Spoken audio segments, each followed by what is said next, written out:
이 담임 목사 경력이 제가 2005년에 서울에서 경기 노회에 위임을 받아가서 담임 목사 섰으니까 지금 제법 한 상당한 시간이 걸렸고요. 나이도 제법 들었는데 또 떨리는 것은 또 웬일인지 모르겠습니다. 가슴이 두근두근 이렇게 떨립니다. 이유를 가만히 생각해 보니까 강사는 이런 교회 오면 안 돼요. 손해보거든요. 왜냐하면 너무 잘하신 목사님이 목회하고 있는데 와서 서면 잘해야 본전 찾아요. 그래서 이렇게 좋은 교회는 함부로 강사가 되는 것이 아닌데, 제가 우리 임 목사님보다 조금 나은 것이 나이가 조금 더 들었어요. 그래서 나이로 따지면 제가 선배이기 때문에 여러분들 나이 어린 사람들이 또 이렇게 요청하면 어때요? 그냥 못 이긴 척을 들어줘야 되잖아요. 그렇죠? 저도 아들이 둘이 있고 딸이 하나 있는데 말하면 꼼짝 못하고 듣습니다. 이 목사님 제가 존경하고, 나이는 저보다 어리지만 존경하고 또 사랑하고, 노예 속에서 참 쾌활하신 분이세요. 저분만 가면 막 만사가 해결되는 그런 인품을 갖고 계셔서 참 멋진 분이다라고 생각을 하고 있었고요. 전번 제주도에 가서 우리 노예 수련회 가서 사모님과 같이 더불어서 뵈면서 교회 한번 가고 싶다 그래서 한번 놀러 왔는데, 그때 놀러 왔을 때 잡혀가지고 오늘 제가 손해보러 왔습니다.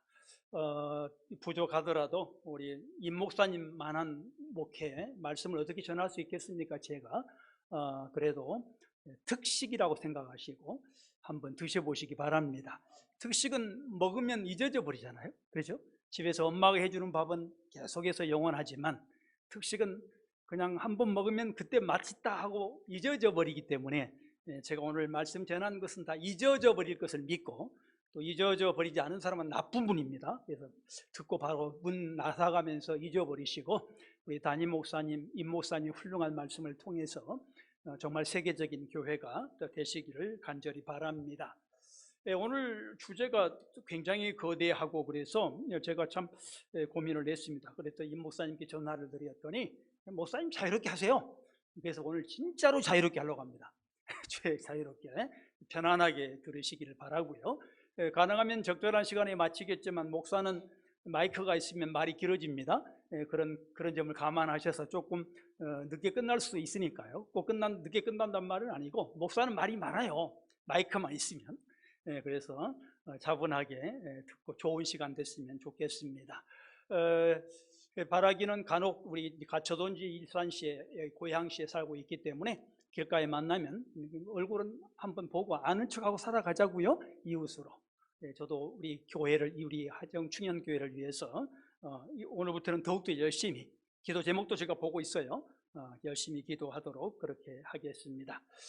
오늘 우리 임 목사님의 말씀 부탁을 듣고 어떤 말씀으로 이렇게 같이 나눌까 생각하다가 고민 중에 우리 시편 148편을 가지고 한번 나눠봤으면 좋겠다라는 생각을 하게 됐습니다. 오늘 여러분 시편이라는 것은 여러분 굉장히 좋아하시잖아요. 시편 외우신 분도 많고 공부하신 분도 많습니다. 그래서 잘 알고 계시기 때문에 제가 부담이 덜한 거예요. 못한 것 같으면, 모르신 것 같으면 말한다는 게 부담스러운데 모두 잘 알고 계시기 때문에 제가 잘못해도 여러분들이 잘 알고 있는 걸 보완해 들으시기를 바라서 제가 시편 말씀을 선택을 했습니다. 여러분 시편이라는 성경은 150개로 되어 있습니다. 편 1편, 2편, 150편으로 되어 있습니다. 이 시편 150편을 쭉 자세히 보시면 이런 차이를 우리가 볼 수가 있어요. 많은 차이가 있을 수 있는데요. 가장 중요한 차이는 여러분 우리 개역성경에 보면 가로치고 제목이 있는 성경 편이 있고요, 가로가 없는 성경이 있습니다. 예를 들면 148편에서 가까운 거 보면 145편에 가로치고 다윗의 찬송시, 144편도 다윗의 시 이렇게 돼 있잖아요, 가로가. 근데 146편, 147편, 148편, 149편, 150편 등은 괄호가 없어요. 그 차이가 있죠. 여러분 잘 알고 계시죠? 이 괄호에 들어있는 것을 우리 학자들은 표제라 그래요. 표제, 제목. 표제라고 이렇게 명칭을 합니다. 그런데 이 사실 히브리어 성경, 구약은 여러분 수준이 높으신 분이니까 우리 이 목사님이 박사시고 수준이 높으신 분이기 때문에 우리 성도들도 수준이 높으실 텐데요. 히브리어 성경으로 보면 이 가로가 어떻게 되어 있냐면 본문에 들어 있어요. 본문에. 한글 성경은 본문에서 빠져서 제목으로 표시가 되어 있지만 히브리어 성경을 보면 본문에 들어 있습니다. 그래서 본문인 거예요. 그런데 오늘 148편, 제와 여러분 목사님을 통해서 읽으신 그 부분 148편은 가로가 있어요, 없어요? 가로가 없습니다. 소위 말하면 표제가 없다 이 말이에요. 그럼 150편 중에 150개 편 중에 가로가 없는, 표제가 없는 성경이 몇 개나 될까요? 알고 계시겠지만 34개입니다. 총 34개가 표제가 이렇게 가로가 없단 말이에요. 제가 고민하기 시작했어요. 왜 성경에 어떤 성경은 다윗의 시, 어떤 성경은 이렇게 쭉쭉 기록이 되어 있는데 왜 34개만 표제가 없을까 하고 고민했습니다. 고민하면서 여러 가지 이유가 있겠지만 제가 한 가지 사실을 발견하게 됐어요. 이렇게 제목이 없다는 얘기는 무슨 얘기냐면 기록자, 이거를 시를 쓴 사람이 누군지 모르거나, 또는 어떤 경우는 어떤 시편을 보면 언제 기록했다, 누가 기록했다, 또 무슨 배경을 통해서 기록했다. 예를 들면 다윗이 바세바라는 그 여자 있죠. 1003년에 간음을 해요. 주전 1003년에 간음을 하면서 쓴 시가 있어요. 그래서 바세바를 간음하고 쓴 시라는 그런 성경이 나와 있어서 이 성경은 이런 배경으로 기록됐구나 라는 것을 알 수 있는데, 오늘 같은 34개의 성경은 전혀 그것을 알 수가 없어요. 그렇죠? 그게 참 답답한 거예요. 여러분 가만히 생각해 보십시오. 누가 말했는지, 누가 썼는지, 언제 썼는지를 모른다는 것은 굉장히 답답한 일입니다. 예를 한번 들어볼까요? 제가 이런 예를 자주 듣는데, 제가 오늘 참 희한하게 우리 와이프가 와 있어요, 이 자리에. 어쩌다 보니까 지금 우리 와이프가 와 있고 제 제자도 와 있고 또 사랑하는 우리 우리 그 제자의 자녀들이 지금 되게 우연찮게 와 있습니다. 근데 제가 우리 와이프에게 사랑한다라고 말하면 여러분은 무슨 생각을 해요? 이상한 생각 안 하시죠? 당연히 남편이 아내한테 사랑한다, 이 말은 무슨 말이에요? 남자로서 여자를 사랑한다, 그 뜻이에요. 그렇죠? 우리 와이프를 뭐 영적으로 사랑할까요? 지적으로 사랑할까요? 내 와이프는 인간적으로 여자를 사랑하는 거예요. 남자니까. 그런 말 다 이해하잖아요. 앞에 학생도 이해하죠? 아직 어리게 보이는데 이해하잖아요. 그런데 말이에요, 내가 만약에 여기 예쁜 우리 학생이 이제 앉아 있는데 내가 사랑한다 그러면 어떻게 돼요? 목사기 때문에 이렇게 어떻게 좋게 볼 수 있지만 때에 따라서는 어떻게 돼요? 다르게 이해할 수 있는 거잖아요. 그렇죠? 만약에 저 학생이 나를 내가 아내에게 하듯이 사랑한다는 말로 이해해버리면 어떻게 되는 거예요? 나는 불륜 남이 되고 싸가지 없는 목사가 돼버린 거예요. 내일부터 목회 못하는. 무슨 차이인가요? 같이 사랑한다는 말이지만 대상에 따라서, 어느 누구에게 말하느냐에 따라서 달라지는 것이죠. 또 시간에 따라 달라져요. 그렇죠? 저는 유부남이에요. 아이들이 셋이나 있고 아내가 있는 유부남입니다. 근데 예전에 결혼 전, 제가 결혼을 89년에 했는데 결혼 전에는 어느 처녀를 만나서 내가 좋아한다 이래도 별 문제가 안 돼요. 그렇잖아요. 이거 뭐 총각이니까 내가 좋아합니다 라고 말해도 문제가 안 됩니다. 좋아하다 안 좋아할 수 있는 건데, 결혼한 내가 어떤 여인을 만나서 지금 좋아한다 해버리면 어떻게 된가요? 이건 진짜로 싸가지 없는 목사가 되는 거예요. 불륜남이 되는 겁니다. 뭐가 달라지는 거예요? 시기에 따라서 말도 달라지는 겁니다. 성경이 그렇다는 거죠. 시편이 언제 썼느냐, 누가 썼느냐에 따라서 사랑이라는 말을 하더라도 다르게 이해될 수 있는 것이에요. 그래서 누가 썼느냐를 모르는 것은 굉장히 어려워요. 다른 성경들은 뭐 창세기다, 누가 썼다 다 내용이 나와 있어요. 근데 시편은 그러지 않은 것이 34개나 되기 때문에 이게 굉장히 복잡하단 말입니다. 이 말을 잘못 해석하면, 목사로서, 저는 학자로서 잘못 해석하면 심각한 하나님 앞에서 우를 범할 수 있다는 거예요. 여기에 고민이 생기는 거예요. 근데 한편은 이런 거죠. 자, 보십시오. 그런 말이 전혀 안 쓰여진 성경 34개를 분석을 해보니까 이런 거예요. 별로 시간이든 대상이든 관계없이 시공을 초월해서 다 적용할 수 있다는 것을 알게 된 거죠. 그러니까 예를 들면 아까처럼 시간과 공간에 따라서, 대상에 따라서 내용이 달라지는 것이 아니라 시간이 달라져도 공간이 달라져도 영원히 똑같다, 이것은 어느 때나 말해도 정답이다라는 것을 말해준다는 거죠. 그 말은 무슨 말이에요? 오늘 148편이 그런 성경이라는 거예요.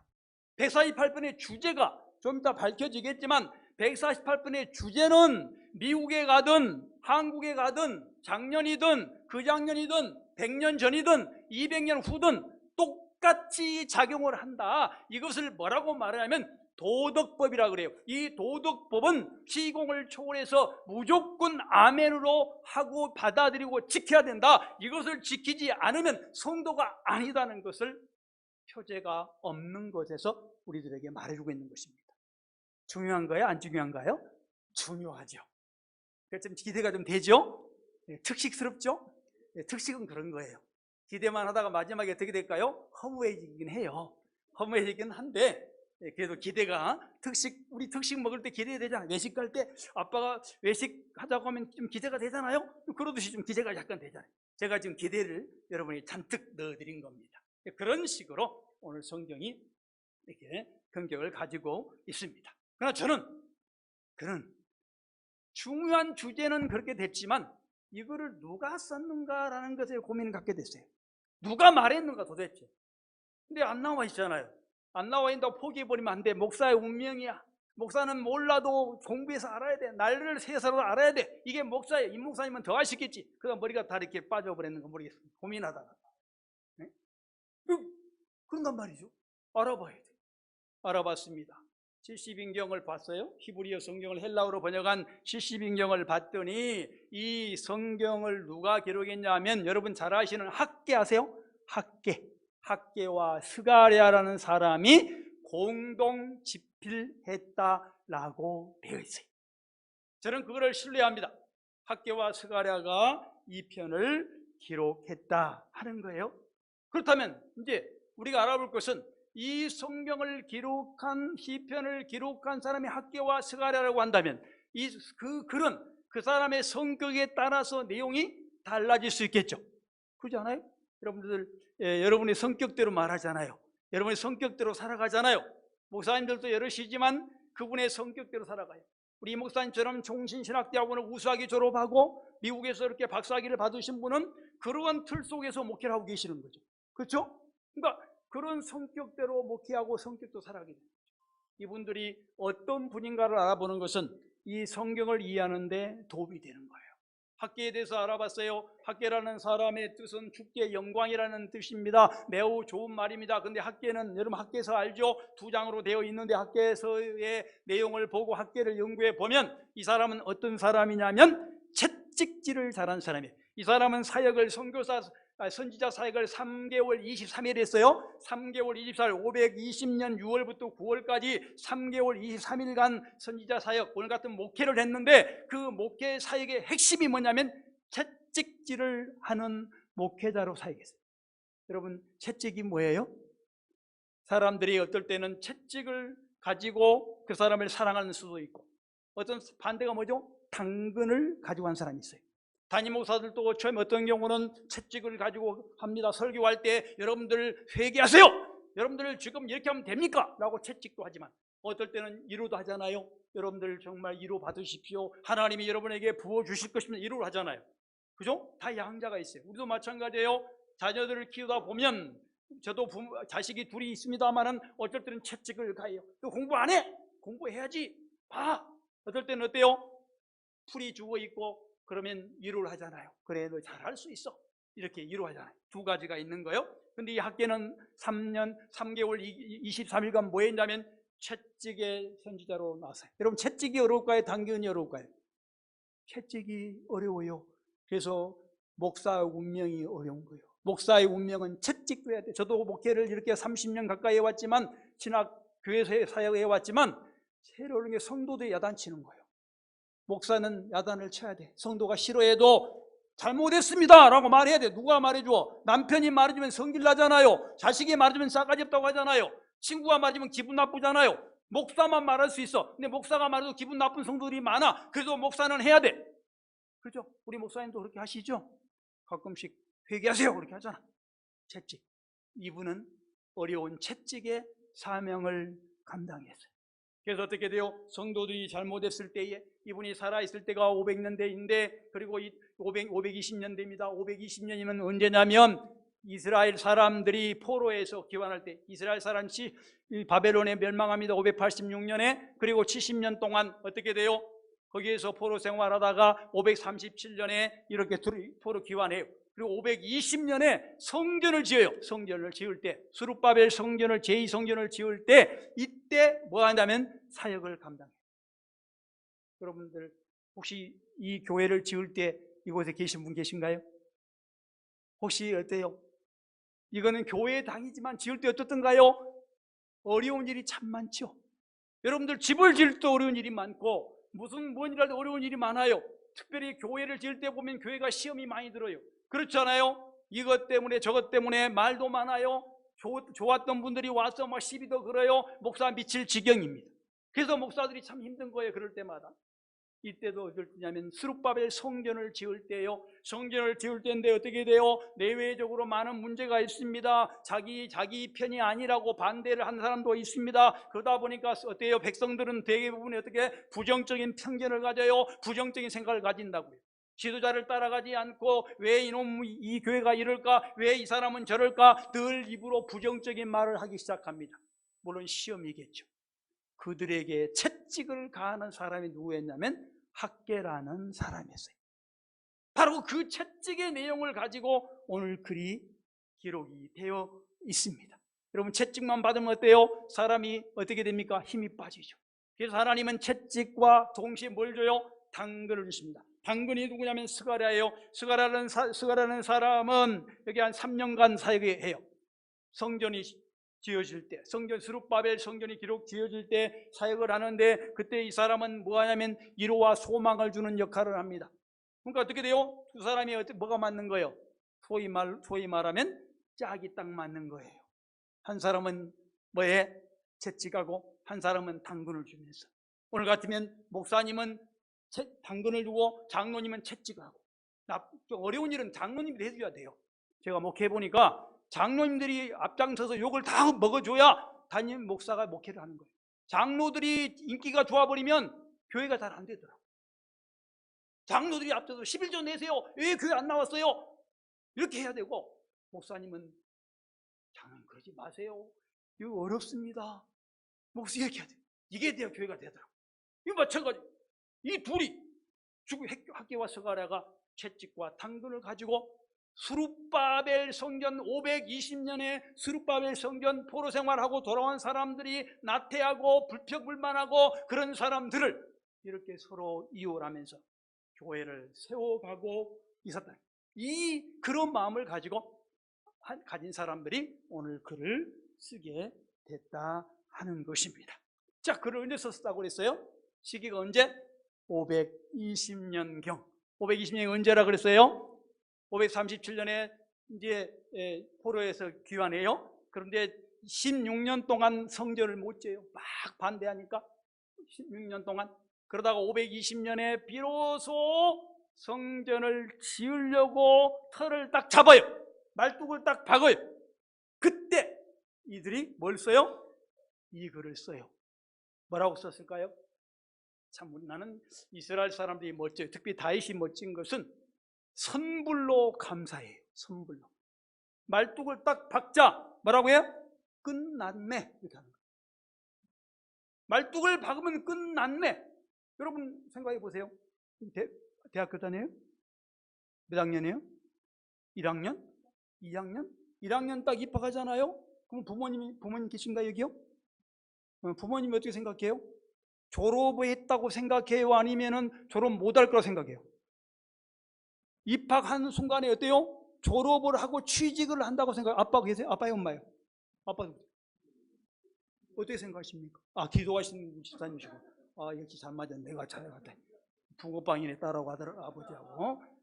너무 예쁘게 생겼다. 우리 아들이 나이가 좀 어렸으면은, 보십시오. 아니, 아버지. 딸이 입학했을 때 졸업이라고 그냥 동시에 떠올라요? 아니면 졸업할까? 이렇게 떠올라요. 1번, 2번. 1번이죠. 그게 기독교죠. 기독교는 시작이 끝이에요.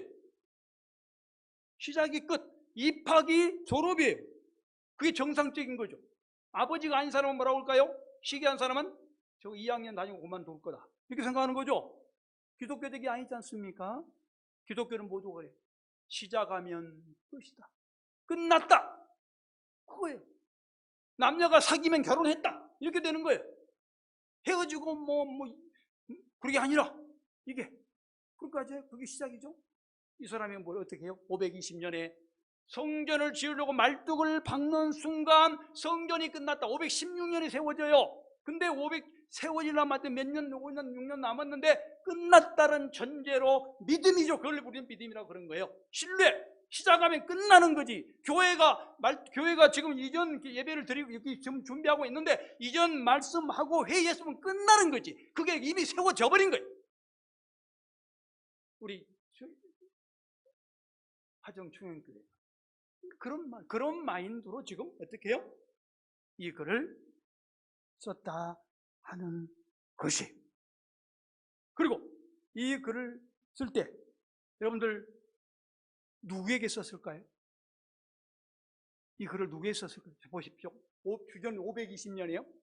자, 여기에 연세가 되신 분들이 좀 계실 수 있는데요. 자, 우리 아버지 어머니를 생각해 보십시오. 저희 아버지도 90세인데요. 우리 아버지도 초등학교 6학년 졸업했어요. 우리 아버지가 33년생이세요. 90살 올해. 근데 그 당시는요, 한글이 아는 사람이 많았어요, 적었어요? 우리 50년대, 30년대, 40년대 우리나라의 문맹률이 70%, 80%였어요. 한글을 모르는 사람이 대부분이었어요. 그랬죠? 그러면 주전 520년이면 이스라엘이 사람들이 그 사람들은 똑똑해가지고 전부 다 박사했을까요? 전부 다 오늘 같은 고등학교, 대학교 다 나왔을까요? 천만의 말씀이에요. 그 당시 이스라엘 사람들은 어땠어요? 똑같아 글씨도 모르는 사람이 많았어요. 이 말을 148편 읽을 수 있어요? 어렵겠죠? 누구한테 말했을까요? 글을 아는 사람 누구? 왕족과 지도자, 고위층 자녀들에게 말합니다. 이스라엘 사람들은 미래 지향적이에요. 어른도 중요합니다. 나이는 90살 어른도 중요하지만 40살도 중요하지만 이렇게 대학교 1학년들 고등학생들이 중요해요. 이들을 잘 키워내야 교회가 발전하고 나라가 발전하기 때문에 그런 거예요. 이스라엘은 그래서 후학들을 위해서 전폭적으로 투자하는 겁니다. 이 말이 누구에게 썼냐면 1차적인 대상이 왕족, 앞으로 이 나라를 이끌어가고 이스라엘을 이끌어가고 교회를 세워나갈 그러한 왕족과 고위층 자녀들에게 이 말을 했던 거예요. 왜요? 지도자가 잘못되면 아무것도 안 돼요. 앞으로 미래의 지도자가 잘못되면 아무것도 안 돼요. 교회가, 왜 한국 교회가 청년들이 아니라 아까 청년들 멋지게 찬양하던데 정말 감동받았어요. 이들이 정말 커서 이 교회를 이끌어가고 이들이 장로되고 이들이 권사되고 이들이 자녀가 또 오고 또 오고 해서 재생산이 돼야 되는 것이 교회 발전이고 나라 발전이잖아요. 이스라엘은 그랬다고요. 그래서 그들에게 1차적으로 지금 말을 하고 있는 것입니다. 지도자들이요, 젊은 지도자들이요, 당신들은 그냥 앉아있는 것이 아니라 우리의 나라와 미래를 책임진 건각들이다. 그래서 너희들은 이걸 지켜야 된다. 이 말은 얘들에게 말하면 어른은 자동적으로 포함된 거죠. 안 그래요? 오늘 아들에게 외식 가자 하면 딸 빼고 갑니까? 엄마 빼고 가요? 제가 집에서 외식 가자 하면 우리 아들한테, 막둥이한테, 야, 우리 아들이 선웅인데 선웅아 외식 가자. 엄마, 형 다 포함된 거예요. 그렇죠? 애들 이름을 부르고 외식 가자고 우리 오늘 우리 짜파게티 먹으러 가자 할 때 엄마한테 짜파게티 먹으러 가자 매력 없잖아요. 와이프한테 뭐 짜파게티 먹으러 가자 좀 나도 건질건질해요. 근데 우리 아들한테 짜파게티 먹으러 가자 하면 되잖아요. 그럼 전체 가자 그 소리잖아요. 어린아이에게 말했다는 것은 전체 사람에게 어른들은 포함된다는 거예요. 어른들은 당연히 따라간다는 거예요. 이 말을 들으라. 이렇게 해야 국가가 발전한다. 이래야 나라가 발전한다는 것을 말하기 위해서 대상이 그렇게 된 것입니다. 자, 이것은 148편은 이런 대상에게 어떤 주제로 말하냐면 찬양하라 찬양하라 되어 있죠. 이거를 찬양이란 말이 번역을 그렇게 했는데 저는 찬양보다는 찬송으로 번역하고 싶어요. 찬양과 찬송이 같은 말이에요. 그러나 우리 히브리어 조금 보면 찬송이라는 말은 여기에 할렐루야라는 말은 감사 찬송이라는 뜻이에요. 감사 찬송해라. 감사 찬송이란 말을 한마디로 말하면 예배라는 뜻이에요. 여러분 예배가 뭘까요? 예배라는 요소는 여러 가지가 있지만 대개 기도와 찬양과 말씀과 헌금이 있을 때를 예배라 그래요. 예배 드린다는 것은 기도한다는 거예요. 찬송한다는 거예요. 설교 말씀을 듣는다는 거예요. 헌금한다는 거예요. 나 수요일날 헌금하는 게 처음 봤네. 여기 왔어요. 대단한 교회입니다. 우리나라의 0.001% 안에 있던 교회예요. 제가 지금 두 번째 교회, 수요일날 헌금하는 교회는 이게 대단한 교회입니다. 난 감동. 이게 앞으로 계속 제가 학교에서 학생들을 가르치고 있는데 화경 충현교회로 가라고 해야 되겠어요. 대단한 교회입니다.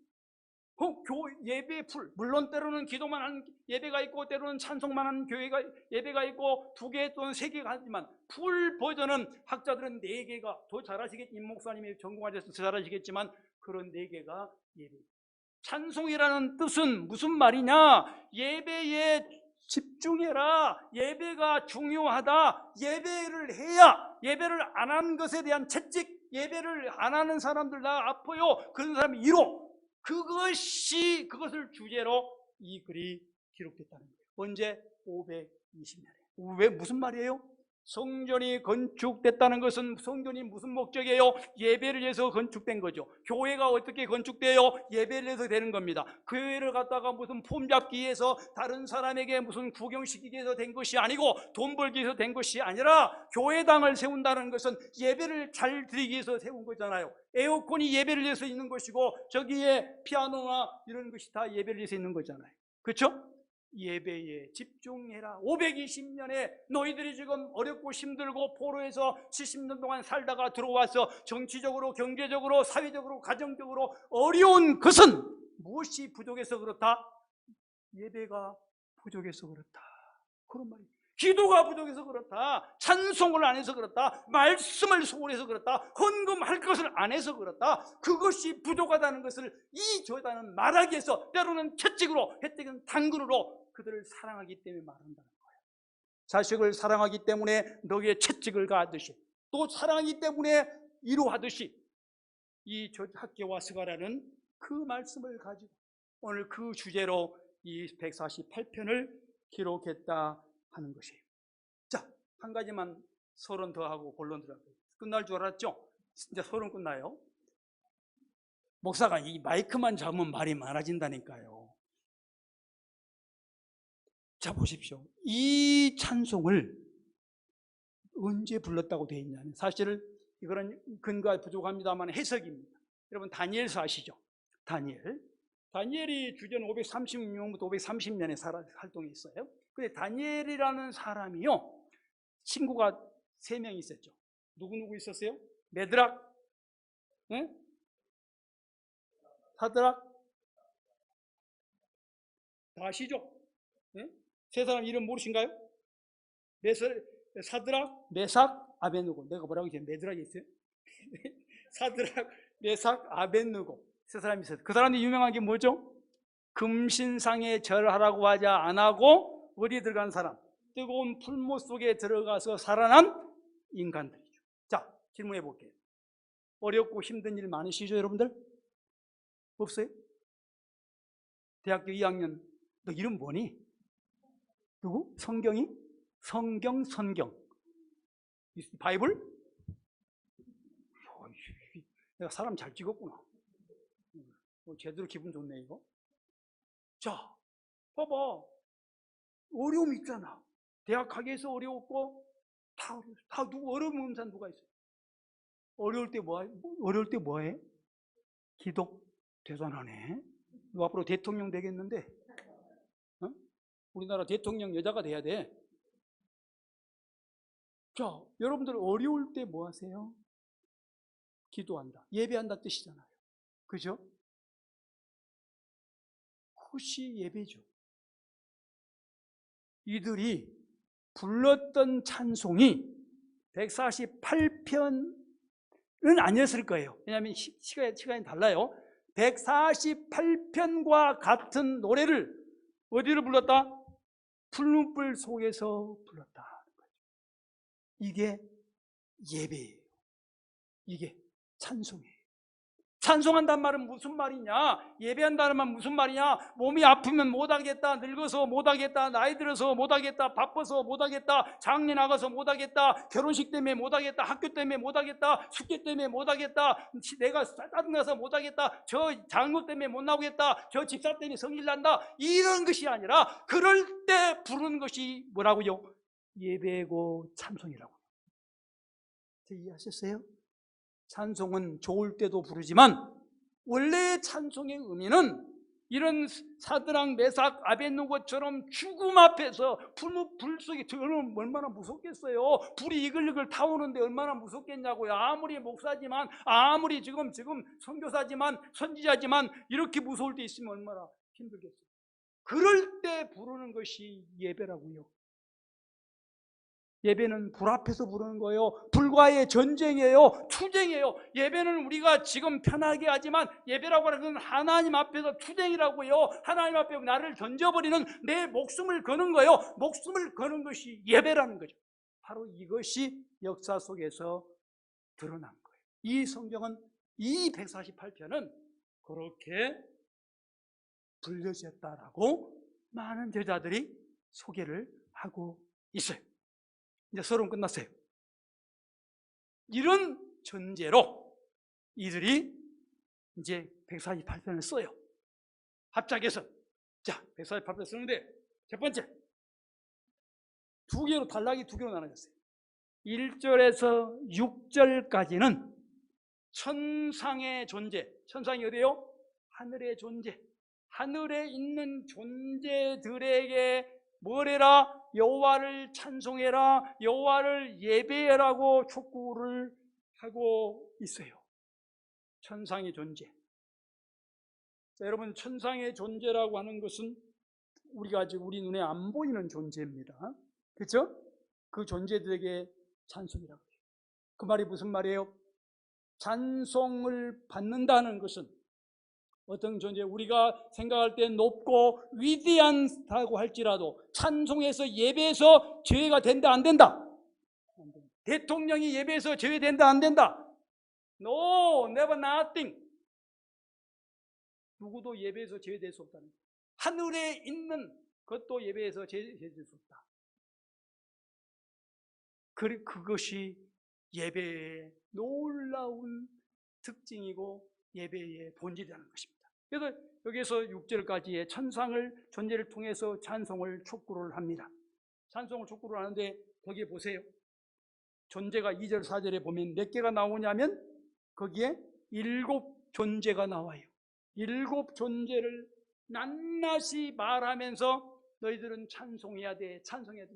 이거는 그들에게 찬송을 명령한 것보다는 누구에게 명령하고 있는 거예요? 실제로 아까 뭐라 그랬어요? 그들에게 찬송이라고 하면서 지금 백성들이 지금 성전을 건축하면서 불평하고 불만을 토로하고 장사도 안 되네, 사업도 안 되네, 외놈이 날씨가 더워서 아이스크림 장사도, 우산 장사도 안 되네, 비가 안 온다고 우산 장사 안 되고 날씨가 춥다고 아이스크림 장사 안 된다고 불평을 하는 그들에게, 나는 지금 포로에서 돌아와서 지금 내가 열심히 일하고 있는데 오늘 같으면 새벽기도 열심히 하고 수요기도 열심히 나오고 금요기도 열심히 나오고 헌금도 열심히 하는데 왜 우리 아들 딸은 대학교도 못 들어가나고 불평하고 있을 때,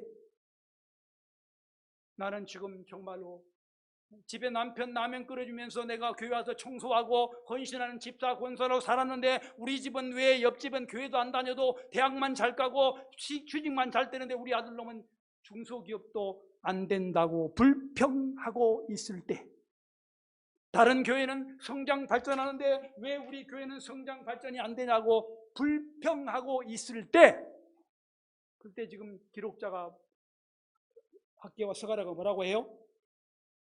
지금 은유적으로 천상의 존재들에게 명령하는 거예요. 하늘에 있는 존재들에게 찬양해라. 존말할 때 찬양해라. 이 말이에요. 지금 여기 예를 들면은 우리 권사님, 장로님들이 뭘 잘못하고 있고 뭐 안 된다고 교회도 안 나오고 그 다음에 또 삐져가지고 막 뒤에서 뭐 목사님 욕하고 그럴 때, 장로 당신 그러면 돼, 권사 그러면 돼 라고 말하기 어렵잖아. 이거 어떻게 말해야 돼? 우회적으로 말할 때가 있잖아. 목사의 운명. 이게 참 힘들어. 목사가 해보니까 영광스럽긴 하지만 목사하고 싶지 않아. 해보니까 복잡해. 이게 그런 말이에요. 천상의 존재라 해서 찬양을 해라는 말은 너희들 찬양해야 된다는 거야. 천상의 존재가 찬양을 해, 너희들 찬양 안 해? 찬양이 부족하고 예배가 부족했기 때문이라고 말한 겁니다. 거기에 첫 번째로 뭐라고 말해요? 천상하면 생각나는 게 뭐 있어요? 천사들입니다. 천사들 뿐만 아니라 천사 군대, 하늘 군대, 이들은 힘이 있습니다. 영적인 존재는 눈에 보이지 않지만 눈에 보이지 않기 때문에 힘이 있죠. 여러분, 가장 두려운 게 뭐예요? 눈에 보이는 게 무서워요? 보이지 않는 게 무서워요? 보이지 않는 게 무섭잖아요. 그죠? 보이는 건 뭐 무섭게 뭐 있어? 보이지 않는 게 무서워요? 하늘의 천사 군대를 향해서 뭐라고 말해? 찬양을 해라고 명령을 하게 됩니다. 눈에 보이지 않지만 많은 사람이 천사와 많은 사람이 하늘에 있는 천사 군대가 영적인 존재고 가장 위대한 존재라고 말하지만 너희들도 하나님을 어떻게 하면 찬양하지 않으면 아무것도 할 수 없다는 거예요. 뿐만 아니라 두 번째로 이어져요. 해와 달과 별을 향해서 명령을 하기 시작합니다. 여러분, 그 당시에 주전 500년대에 가장 숭배 대상이었던 해달별, 여러분들 기억나시잖아요? 우리나라도 해신, 달신, 별신이 있죠. 교회 다니기 전에 빌어본 적 없어요? 보름달만 뜨면 달에게 빌고 아침 해만 뜨면 빌고 저녁 달만 뜨면 빌었던 시절, 그건 우리나라도 있었잖아요. 그 당시도 그랬어요. 그래서 해달별에게 뭐라고 말해? 해달별이 숭배의 대상이 아니라 뭐라고요? 하나님을 경배하는 예배를 해야 될 대상이라고 말을 하는 것입니다. 소위 말하면 어떻게 보면 이런 것이에요. 다른 것들 너희들이 보는 높은 곳에 있는 해달별을 섬기는 것이 아니라 해달별도 하나님을 경배할 때 제대로 된 역할을 할 수 있다는 걸 말하면서 예배가 얼마나 중요한가를 설명하고 있는 것이죠. 여섯 번째는 하늘의 하늘, 또는 그걸 말합니다. 하늘의 하늘이 뭐예요? 하나님이 계시는 곳이에요. 하늘의 하늘은 하나님이 계시는 곳, 삼층천이라고 들어보셨죠? 바로 그것을 말해요. 하늘의 하늘도 하나님을 경배해야 되고, 심지어는 뭐라고 말하면 하늘에 있는 물들도, 하늘 위에 물이 있어요, 없어요? 노아 시대 노아 항수를 통해서, 원래 노아 항수 전에는 하늘에 물이 있었어요. 수중대라고 하는 것이 있어서 하늘에 있는 모든 잘못된 적외선 이런 것들을 가려줬어요. 노아의 홍수가 일어나면서 하늘에 창고가 물탱크가 터지면서 홍수가 일어났어요. 그때 이 당시에는 없었지만 기록자는 그것들이라도, 이미 없어진 그것들이라도 하나님을 찬양해야 된다. 하늘에 있는 모든 것들이 하나님을 찬양하지 않으면, 예배하지 않으면 절대로 이루어질 수가 없다. 예배를 통해서만 이루어지는 것이고 찬송을 통해서만 이루어질 수 있다는 것을 말하고 있는 것입니다. 5절 6절로 이어지면서 찬송의 이유를 설명을 합니다. 찬송의 이유가 뭐예요? 대부분 사람이 이렇게 생각해요. 내가 예배할 이유, 하나님이 나에게 복을 주셨기 때문에, 내 딸을 대학을 입학시켜 줬기 때문에, 사업을 잘 하도록 했기 때문에라고 말합니다. 물론 중요해요. 당연히 해야죠. 내 딸이 대학 가고 내 사업이 잘 되면 당연히 예배하는 것은, 그런 바보 천치라도 가능한 일이에요. 그러나 중요한 게 있어요. 신실한 성도들은 여기에서 찬송은 뭐냐면 여호와 이름의 찬송을, 존재 자체. 이렇게 질문할까요? 우리 성경이 아버지 집사님, 자 보십시오. 지금 사모님이신가요? 사모님이 돈을 벌어주고 예뻐서 좋은가요? 그냥 존재 자체가 좋은가요? 대답 잘해야 돼요. 오늘 잘못하면 오늘 저녁에 끝나요. 거기서 쫓겨난 수가 있어요. 네? 그렇죠. 저분은 지금 IQ가 150이에요. 이게 지금 답을 하고 있는 거예요. 여러분, 대부분의 사람들은 어떻게 해요? 우리도 물론 아내가 돈 벌어주고 남편이 돈 벌어주면 좋아요. 나쁘지 않아요. 그게 나쁘단 말이 아니에요. 우리 자식이 공부 잘하면 좋아요. 나쁘지 않아요. 그렇죠? 그러나 내 자식이기 때문에 좋은 거예요. 이 아이가 대학을 못 갔어도 내 딸이고, 대학을 가도 내 딸이고, 때로는 사고 쳐도 내 딸이고, 공부 잘해도 내 딸인 거예요. 공부 잘한 것도 좋지만 존재 자체가 좋은 거죠. 내 아내도 존재 자체가 좋은 거예요. 내 말도 안 듣고 어떨 때는 싸우기도 하지만, 그러나 존재 자체가 좋은 거고, 반대도 엄마도 마찬가지죠. 우리가 어떤가요? 왜 찬양해야 된 건가요? 하나님 존재 자체가 좋아서. 하나님이 나에게 복을 주고 나에게 건강을 주고 돈을 준 것도 좋아요. 그걸 나쁘다는 게 아니에요. 하나님이 주고 계세요. 근데 안 줘도, 아파도, 또는 때로는 내가 돈이 없어서 어떻게 잘못돼도 그 존재 자체가 좋아서 뭐 해야 된다? 예배해야 된다는 거예요. 여러분 그렇게 하고 계시죠? 이게 예배예요. 조건부를 너무 따지면 장사꾼이에요. 하나님 나에게 돈 주면 찬양하겠습니다. 나에게 돈 주면 11조 하겠습니다. 나에게 돈 주시면 건축헌금 하겠습니다. 나에게 건강 주시면 주일 예배 나가겠습니다. 그러지 말고 아파도 나오고 돈 없어도 나오고 있는 대로 하시고 1,000원 있으면 1,000원 하시면 됩니다. 존재 자체에 감사하는 것, 그것이 예배라는 것, 예배의 본질이라는 것. 바로 지금 그것을 말을 하고 있는 것입니다. 그러나 가장 중요한 것은 또 뭐라고 말해요? 하나님이 우리를 창조했기 때문에 예배해야 된다고 말해요. 이 하늘에 있는 걸 창조하셨어요. 천사를 창조했어요. 여러분, 창조했단 말은 무슨 말인가요? 하나님 빼놓고는 모든 것이 다 피조물이라는 거죠. 피조물이라는 뜻이 뭐예요? 만든 자에 대해서 높인다는 뜻이에요. 여기에 사업하신 분 계신가요? 제조업하신 분 계신가요? 여러분이 만든 것이 뭐예요? 만든 것을 나를 죽이라고 만드신 분 계신가요? 내가 무슨 물건을 만들었어요? 또 어디 빵을 만들었어요? 빵 때문에 그 때문에 내가 죽으려고 빵 만든 사람 있나요? 없지요. 만들어진 빵은 나를 위해서 헌신할 때 역할을 하는 거예요. 그렇죠? 자식들은 어때요? 부모가 정말 어려움 중에 힘듦 중에도 자식을 낳았어요. 그리고 학교를 보냈어요. 그 뭐가 전제인가요? 부모의 뜻에 합당한 삶을 살아가는 것이 자식이에요. 그렇죠? 자식이 아버지 말 안 듣고 지 마음대로 사는 것은 자식이 아니에요. 자식이라는 것은 말 뜻이 부모 말에 순종한다라는 뜻이 자식인 거예요. 그것이 뭐예요? 이 뜻이에요. 하나님이 창조하셨기 때문에 그냥 예배해야 되는 거예요.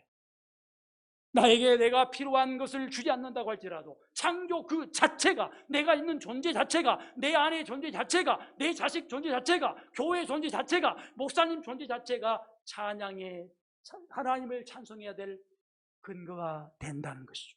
뿐만 아니에요. 여러분들을 아마 기억하실 거예요. 여러분 자식을 낳고, 저도 자식이 셋입니다만은 지금 나이가 막둥이가 지금 94년생이에요. 내일 모레 30대예요. 그래도 어때요? 내버려 두지 않아요.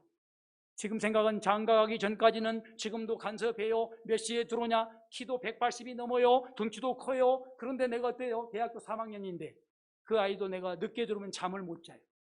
댁에 들어온 시간이 12시 1시예요. 저는 죄 없이 12시 1시까지 눈 뜨고 있어요. 왜 그럴까요? 부모기 때문에. 끝까지 나이가 들었지만, 30이 다 됐지만, 남자가 180이 되고 키가 크지만 어디도 가서 지지 않지만, 나는 아빠는 나보다 더 크지만 그 아이를 끝까지 지키고 있다는 게 부모예요. 하나님이 그러신 거예요. 하나님이 뭐라고 말씀하신가요? 지속적으로 방조하지 않고 섭리하신다는 거예요. 영원히 우리가 끝나는 순간까지, 하늘나라에 갈 때까지, 우리가 볼 때는 잘못된 것 같지만, 우리가 볼 때는 문제가 있는 것 같지만, 우리가 볼 때는 하나님이 잠자고 계신 것 같지만 그러지 않는다. 내가 우리 아들이 30 다 된 아들이 12시 1시에 들어올 때까지 잠을 못 자고 기다리고 있는 것처럼, 잠잔 척하고 침실에서 눈을 뜨고 있는 것처럼 하나님은 그런다는 거예요. 그게 하나님이에요. 그럼 어떻게 해야 되겠어요? 그런 아버지라면 감사해야 되는 것처럼 그런 하나님께 뭐 해야 된다? 예배해야 된다는 거죠. 예배의 본질이 그가 있는 거예요. 그가 있는 거예요. 내버려 둬버리면 부르지 않고 그렇게 하신다는 거죠. 27절 54절에 이어지면서 이제는 천하의 만물들을 향해서 여호와 찬양을 촉구합니다. 7절 14절을 보세요. 천상에 있고 천하에는 13개의 피조물을 낱낱이 기록합니다. 그를 낱낱이 내가 말씀을 드릴 수는 없지만 첫 번째로는 뭐라고 말해요? 바다에 살고 있는 동물의 왕을 용으로 표현합니다. 용과 바다라고 말해요. 바다는 바다에 살고 있는 생물들입니다. 용과 왕과 용 같은 위대한 동물들의 왕과 그런 조그만 피라미드들은 어떻게 우리가 볼 때는 어떻게 되는 거예요? 관계가 없죠. 그렇죠? 여러분 우리는 늘 머릿속에 이런 생각이 있어요. 대학을 따져봅시다. 좋은 대학, 서울대학을 가는 사람이 있고 어떤 사람은 공부를 안 해서 어디 전문대 가는 사람이 있습니다. 하늘과 땅 차이인가요? 아닌가요? 우리가 생각할 때는 사회적으로 하늘과 땅 차이예요. 그렇죠? 그러나 여러분 부모가 내 자식이 공부 못해서 전문대에 갔다고 발밑에 발 놓고 밟아버린가요? 그래요? 우리 부모들은 안 그러잖아요. 하나님이 그러신다는 거죠. 하나님은 왕이나 피렘이나 용이나 같아요. 지금 무슨 말을 하냐면 천하의 가장 우리가 볼 때는 너무나 차이가 많지만 그들도 어떻게 해야 된다? 함께 찬양이라는 거예요. 여러분 함께 찬양할 수 있는 곳이 어디밖에 없어요? 있는 교회밖에 없지요. 교회는 서울대를 나오나 박사를 받으나 또는 박사를 못 받으나 한글을 아나 모르나 건강하나 건강하지 않으나 나이가 많으나 적으나 가난하나 부자나 관계없이 어때요? 옆자리에 앉아서 같이 찬양하죠. 부자들에게는 의자를 2개 주고 그 다음에 부자들은 옆문으로 들어오고 가난한 사람은 뒷문으로 들어온 게 아니지 않습니까? 늙었다고 뒤로 꿇어앉히고 젊었다고 앞으로 앉히는 거 아니지 않습니까? 이상하게도 젊은 사람이 앞에 앉아 있는데 그건 찬양하다 그렇게 된 거고 차별이 아니잖아요. 그렇죠? 어디만 그래요? 교회만 그래요. 여러분 대기업 다녀보신 분 계세요? 대기업에는 학력 차이가 있어요. 좋은 대학 나오지 않으면 대기업 가기가 쉽지 않아요. 그렇죠? 근데 어때? 교회는 여기 학력 차이 있나요? 없지요. 바로 찬양, 예배는 그런다는 거예요. 자, 지금 이 저자들이 뭐라고 말해요? 지금 520년 그러한 성전을 지을 때 예배가 부족했는데 그 예배의 드린 모습이 이렇게 말하는 거예요. 바로 바다에 있는 용과 피라미드들이 같이 찬양이란 말은 바로 우리가 그렇다는 거야. 그 당시에 아까 말한 대로 문명이 많았고 글씨도 모르는 사람이 많았고 거기에 유다 지파 사람 왕족도 있었고 그러지 못한 사람도 있었고 정말 잘난 사람 못난 사람 큰 사람 작은 사람 그런 약한 사람 건강한 사람이 있지만 함께 있는 것 자체가 예배라는 거예요. 연약해도 함께 만나서 있는 것 자체가 예배. 이렇게 화정충년교회처럼 나이 드신 분 젊은 아이들이 대학교 2학년이 또는 저기에 70살 먹은 할아버지 할머니와 같이 예배 드리는 거 아무 차별 없이 똑같이 입술을 열어 부르는 거 그것이 찬양이다. 그것이 예배인 것이고 그 예배가 바로 뭘 만들어낸다? 교회와 국가 발전을 만들어낸다고 말하는 것이죠. 뿐만 아니에요. 여기는 시간까지 극복한다고 말해요. 여러분 성경에 보면 뭐라고 돼 있어요? 여름철에 나타나는 그런 불은 천둥과 번개를 말해요. 우박을 말해요. 겨울에 나타나는 것은 눈과 안개, 광풍이에요. 여러분 여름과 겨울이 만날 수 있어요? 없어요? 없어요. 여름과 겨울은 항상 상사병에 걸려 있어요. 만나고 싶어도 못 만나요. 여러분 상사화 아신가요? 전라북도 사신 분, 전라남도 영광에 사신 분 아시죠? 상사화 아신가요? 몰라요? 상사화 아시죠? 상사화가 뭐예요? 처음에는 입만 폈다가 입이 져야 꽃이 나와요. 꽃과 입은 만날 수 없기 때문에 상사병에 걸려 있어요. 그래서 별명이 상사화예요. 그죠? 마찬가지로 여름과 겨울은 상사화예요. 상사병이에요. 여름과 겨울이 만날 수 있어요? 없어요? 죽어도 못 만나죠? 그러나 언제 만났어요? 이렇게 못 만나지만 하나님은 뭐라고 말해요? 여름과 여름에 있었던 뭔가 불, 천둥과 번개와 우박, 겨울에 있는 눈과 안개와 광풍이 만나서 찬양하는 것이 그 기적을 일으키는 것이 예배라고 말하고 있는 것입니다. 예배는 상사화가 없어요. 여러분, 예배는 상사화가 없어요. 만날 수 없는 것도 만나서 예배할 수 있다는 거예요. 뿐만 아니라 세 번째는 예배는 규모를 극복이라고 말해요. 그 규모가 뭡니까? 큰 산들과 모든 작은 산들도 같이 만날 수 있어요. 세상에서는 있을 수 없죠. 큰 산과 작은 산이 어떻게 만나요? 잽도 안 되죠. 그 다음에 과수와 열매를 맺는 백양목은 열매를 못 맺어요. 열매를 추구한 사람은 백양목을 찍어서 버려야 되죠. 그것들도 같이, 야생의 들짐승과 집에 키우는 가축, 우리는 닭이나 돼지나 소는 중요하지만 들짐승은 별로 중요하지 않죠. 여러분, 집에서 키우는 고양이나 개는 중요하지만 야생에 키우는 고양이는 덜 중요하잖아요. 그 생각하죠? 세상에는 그렇게 구분되어 있어요. 그러나 찬양은 어떻게 해요? 같이 만나는 것이 찬양이고, 바로 찬양이 그런 것이라고 우리에게 지금 말한 거예요. 땅에서 기는 것, 하늘에 날아다니는 것, 땅과 하늘에 있는 다른 적이 있지만 그것들이 하나가 되어져서 노래 부르는, 그 노래를 불러야 된다는 거죠. 뭐가 되는가요? 세상 사람들이 말할 때 다르다고 할지라도, 세상 사람이 말할 때는 도대체 균형이 잡히지 않고 조화가 이루어지지 않는다고 할지라도, 어떻게 하나 이루어진다? 오늘날로 말하면 교회당, 예배당에서 예배는 하나로 이루어진다. 그럴 때 우리들이 생각하는 모든 것이 이루어지고 교회가 발전하고 가정이 성장하고 나라가 발전한다. 520년의 성전이 세워졌을 때 이스라엘 민족이 안 된 것은 바로 이것이 안 된 거다. 계급과 크기와 자기와 오늘 같으면 대학별로 나누어서 계속 나누는 것 때문에 안 된 거다. 하나가 되어져서, 오늘 같으면 교회가 되어져서 찬양을 해야 이루어질 수 있다고 말하고 있는 것입니다. 그러면서 사람의 상하관계를 말합니다. 권력이 높은 권력자들, 평민들, 세상의 왕들, 백성들, 고관들, 재판관들이 하나가 됐습니다. 계급 따지지 말아요. 교회 오면 어떻게 돼요? 회장도 없고 과장도 없고 부장도 없고 머슴도 없어요. 그렇죠? 모두 다 권사, 장로, 집사는 다 머슴으로 바뀌어요. 그렇죠? 다 섬기는 자들이죠. 장로도 섬기는 자, 권사, 집사도 섬기는 자. 그렇죠? 계급이 아니지 않습니까? 교회만 그래요. 다른 데 가면 절대로 섬기는 자가 없어요. 권력자가 상하가 뚜렷합니다. 그런 예배가 아니에요. 바로 지금 모든 것이 하나가 됐을 때 그렇게 되는 것이 예배의 출발인 것이고, 그들이 찬양을 해야 모든 문제가 해결된다. 찬양한다는 말은 뭐라고요? 그 모든 차이가 없다는 것이 아니라, 내가 사회에서 대학을 나온 것이 교회에 오면 없어진단 말이 아니라, 대학을 나왔지만 내가 지금 사회에서는 회장이지만, 여기서는 나는 대리지만, 사회에서는 그럴 수 있지만 교회에 오면 어떻게 된다고요? 계급장이 다 떨어지고 하나가 된 것이 예배의 출발인 것이고, 그리고 그들이 예배를 드릴 때 바로 교회가, 나라가, 세계가 성장할 수 있다는 것인 거죠. 마지막으로는 성별과 연령별 차이도 극복한다고 말합니다. 총각과 처녀, 노인과 아이들. 요즘에 여러분들 이 말이 요즘에 굉장히 심각합니다. 요즘에 저도 나이가 꽤나 들었습니다만은, 나이도 뭐 얼마 안 들었네 보니까요. 그랬는데 오늘날 생각 보니까 한갑이 되어버렸더라고요. 그래서 이 나이가 들면서 말을 하면 이제 꼰대 소리를 들어요. 그죠? 꼰대 소리 듣습니다. 세대 차이가 굉장히 심각합니다. 요즘에 어른들 말 잘못하면 들게 맞습니다. 애들한테 말 잘못하면 안 돼요. 그래도 가르치죠. 어른들을 뭐라고? 성질나도 입 열지 말고 그냥 모른 척하고 지나가라. 옛날 같으면 어른들이 어때요? 애들이 담배 피면 어떻게 됐어요? 애들이 담배 피고 있으면 담배 핀다고 야단치고 갔어요.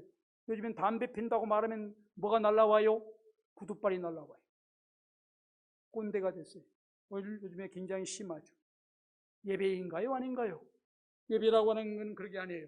총각과 처녀, 남녀죠. 그 다음에 노인과 아이들, 노소가 하나가 되어서 공동체 속에 살 수 있어요. 공동체라고 하는 걸 역할이 다른 거예요. 나이 든 사람이 역할이 있는 것이고 어린아이 역할이 있는 것이에요. 온 세상이 전부 다 생각해 보세요. 나이 든 사람만 있어도 문제가 있고 어린아이만 있어도 문제가 있어요. 교회는 그래서 0살부터 100살까지 같이 있어야 되는 거예요. 얼굴도 마찬가지. 제가 예를 이렇게 듭니다. 제가 제법 잘생겼어요. 여러분들은 동의하지 않겠지만, 그래도 여기에 모든 사람이 저처럼 생기면 징그러워요. 앞에도 나, 뒤에도 나, 옆에도 나. 이걸 여러분 바라신가요? 조금만 확대하면 모든 사람이 다 키가 커요. 그럼 땅바닥에 휴지는 누가 주어요? 휴지 준 사람이 있어야 할 것 아니에요. 못 박는 것만 생각합니까? 키 크면 못 박을 수 있죠. 못 박는 것만 중요하고 휴지 주는 것은 무슨 거예요? 다른 역할인 거죠. 다르다는 거예요. 틀린 게 아니라 달라요. 그래서 아내가 있고 남편이 있는 거죠. 그죠? 교회도 마찬가지고. 바로 그런 겁니다. 그것이 역할은 다른 것이지 이게 차이가 없어지는 것, 남녀노소가 하나 될 수 있는 것이 어디예요? 교회죠. 바로 그것이 찬양의 출발인 것이고 그들에게 찬양하라고 말하고 있는 거예요. 그래야 이스라엘 민족, 520년 이스라엘 민족들이 행복할 수 있다는 거예요. 너희들의 불행의 원인은 바로 여기에 있는 거야. 돈이 없느니, 지도자가 없느니, 무엇이 없느니 하지 말고, 물론 돈도 있어야 되고 지도자도 있어야 되겠지만 근본적인 뿌리는 뭐가 있다? 바로 뭐가 있다? 하나가 되지 않고 매달랐다. 돈 많은 사람은 돈으로 계급 세우고, 키 큰 사람은 키 순으로 계급 세우고, 그 다음에 학력이 높은 사람은 학력 순으로 줄 세우고, 교회는 또 무슨 출석 순으로 줄 세우고. 그러니 문제가 있는 거다. 하나님은 그런 걸 바라지 않는다. 남녀노소가 하나로 입을 열어서 예배했을 때, 찬송했을 때 많이 바로 예배의 본질이 이루어지는 것이고 바로 그것이 이스라엘을 새롭게 만들 수 있는 것이다라고 말한 겁니다. 그러면서 오늘 마지막으로 뭐라고 말하면 그들에게 찬송의 이유까지 설명해요. 그들이 찬송할 이유가 뭐냐? 두 가지예요. 하나님은 똑같은 말이에요. 높으시기 때문에. 높으단 말이 뭔 말인가요? 다른 피조물들이 절대로 도달할 수 없는 것을 도달할 수 있는 겁니다. 여러분들 아무리 잘난 척해도 잘나도 끝까지 갈 수 있어요, 없어요? 여러분들 아무리 똑똑한 사람 서울예를 졸업하고 박사학위를 10개를 가져도 할 수 없는 것이 천지예요. 그렇죠? 하나님은 모든 것을 다 하실 수 있어요.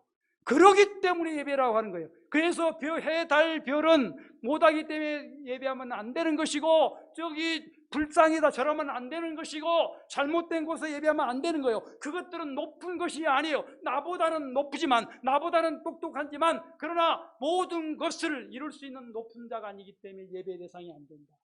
천상의 존재들이여, 가장 높으신 분, 높기 때문에 예배라. 그분이 영광스럽기 때문에 예배라는. 영광이 뭐예요? 어려운 일을 해내는 것을 영광이라고 해요.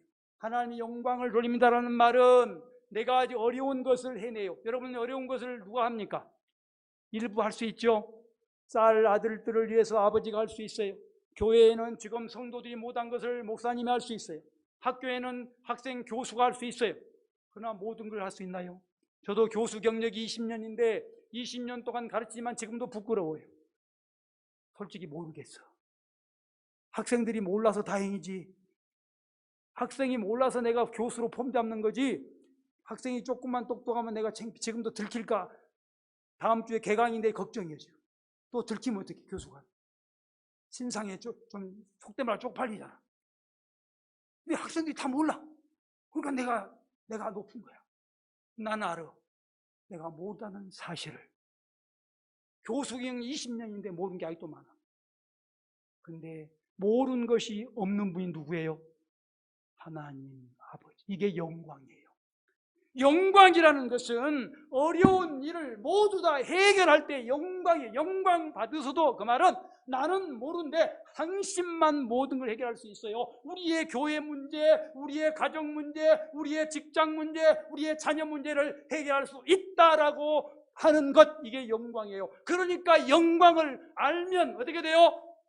예배가 되죠. 반대로 영광을 모르면 예배 드릴까요, 안 드릴까요?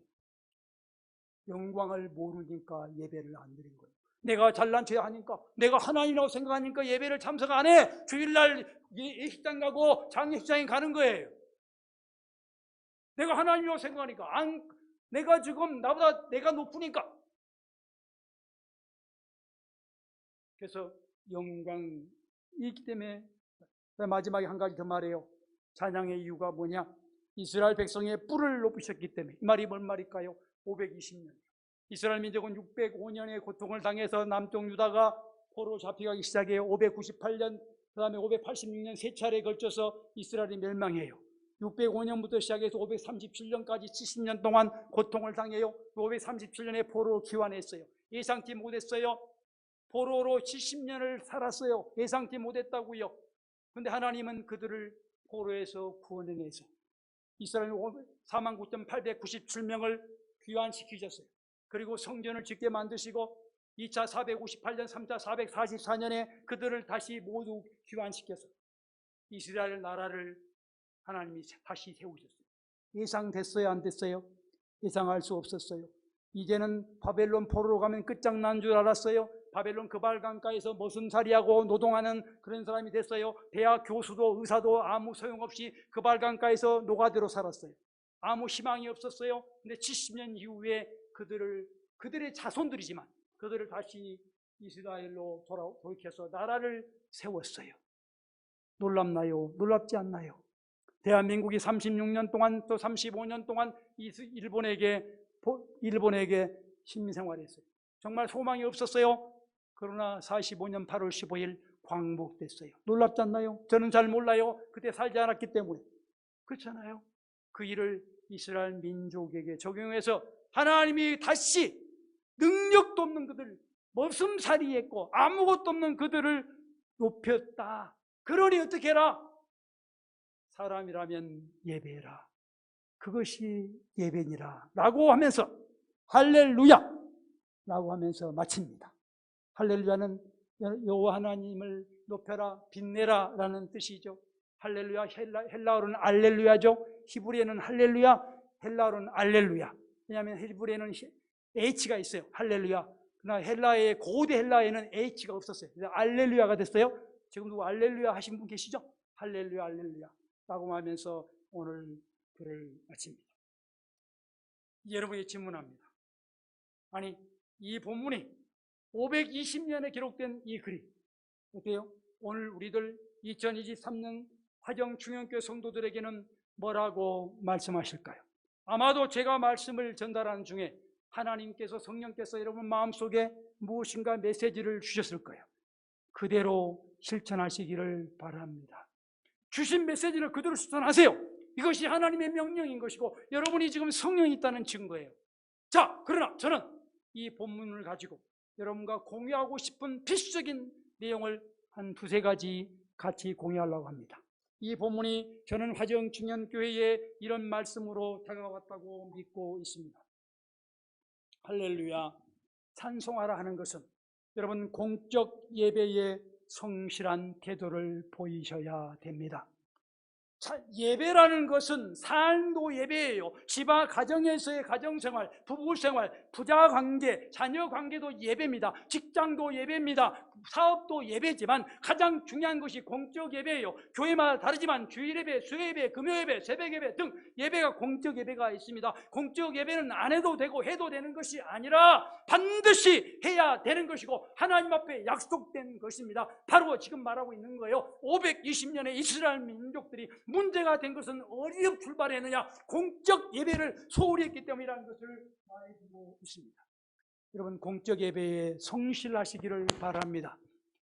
교회가 정한 공적 예배 성실하셔야 돼요. 그것부터 바로 신앙생활이 시작되는 것이고 그것부터 문제가 해결되는 출발이 되는 것이에요. 이스라엘 민족들이 바로 지금 포로에 잡혀가서 70년 동안 그발강가에서 노동자 생활하다가 들어왔지만은 그래도 해결이 안 됐던 것은 예배에 소홀히 했기 때문에 그래요. 코로나를 통해서 예배를 몇 년 동안 못 드렸습니다. 이것은 정말 수치스러운 일입니다. 예배가 없다는 것은 교회가 문제가 생겼다는 거예요. 예배가 없자 대한민국 교회, 우리 노예도 지금 반토막이 나버렸어요. 화정중형교회는 그래도 좋은 목사님, 좋은 성도들, 똑똑한 성도들이 있어서 이렇게 유지되고 있지만 다른 교회들은 지금 반토막이 나고 3분의 1이 날아가 버렸다. 예배 없는 곳에 소망은 없습니다.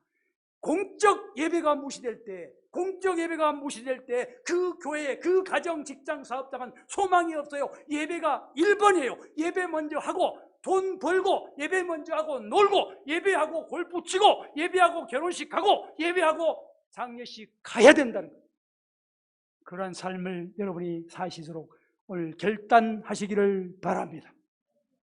두 번째, 예배는 내가 사람이라는 것을 인정하는 거예요. 동물은 예배하지 않아요. 동물은 예배하지 않아요. 사람이기 때문에 예배해요. 내가 사람을 표시하는 거예요. 예배에 나오셔서 여러분이 사람이라는 것을 드러내시기 바랍니다. 사람은 하나님의 형상으로 창조했다는 걸 선언하는 것이고, 이성적인 능력이 있다는 걸 선언하는 것이고, 생각할 수 있다는 걸 선언하는 것이고, 그리고 천국 갈 수 있다는 걸 선언하는 것이에요. 예배에 들으니 천국 가는 것이 아니라 천국 백성이 됐다는 것을 예배를 통해서 선언하는 것이 바로 예배인 것이에요. 예배에 있다는 것은 내가 천국 백성입니다는 것을 만방에 선포하는 것이에요. 여러분, 예배에 공적 예배에 나오셔서 천국 백성임을 선포하시기 바랍니다. 입으로 하는 것이 아니에요. 집에서 입으로 나는 천국 백성이야, 나는 뭐 천국가가 아니라 예배에 나옴으로, 공적 예배에 참석함으로, 우리 목사님이 임 목사님의 설교를 듣고 여기서 예배함으로 내가 천국 백성이라고 하는 것을 그냥 자연스럽게 하나님께 선포한다는 것을 꼭 기억하시기를 바랍니다. 세 번째는 지배와 피지배 관계, 상이한 시간적 차이, 역할과 규모 차이, 지위고와 남녀노소가 하나로 될 수 있는 것은 예배밖에 없습니다. 다른 어떤 것도 절도 하나 되지 않습니다. 대기업에 가면 서울대생이 1번입니다. 군대 가면 별이 1번입니다. 학교 가면 교수가 1번입니다. 그러나 교회는 이 모두가 하나가 되는 거예요. 역할이 바뀌는 것이 아니라 교수도 그대로 있고 학생도 그대로 있고 부자도 그대로 있지만 예배함으로 우리는 공동체가 됐다, 하나가 됐다. 이것이 바로 천국이라는 하는 것을 선언하는 것입니다. 교회에 나와야 천국이 선언되는 거예요. 교회에 나와야 바로 하나가 되는 거예요. 이 하나됨이 바로 정치계에, 경제계에, 문화계에 전달되어야 이 나라 이 민족이 바뀌는 것이고 세계가 바뀌는 것입니다. 화정충영교회가 여러분들이 나와서 그러한 역할을 함으로 여러분 때문에 덕양구가 바뀌고 고양시가 바뀌고 그 다음에 어디가 바뀌어요? 경기도가 바뀌고 대한민국이 바뀌기를 바랍니다. 여러분들 중에 아까 성경이처럼 대통령이 되어 나오고 이 교회에서 재판관이 나오고, 그래서 어떻게 해요? 화정충영교회를 통해서 그 예배에 참석한 그들을 통해서 이 나라가 더욱더 아름다워지기를 바랍니다.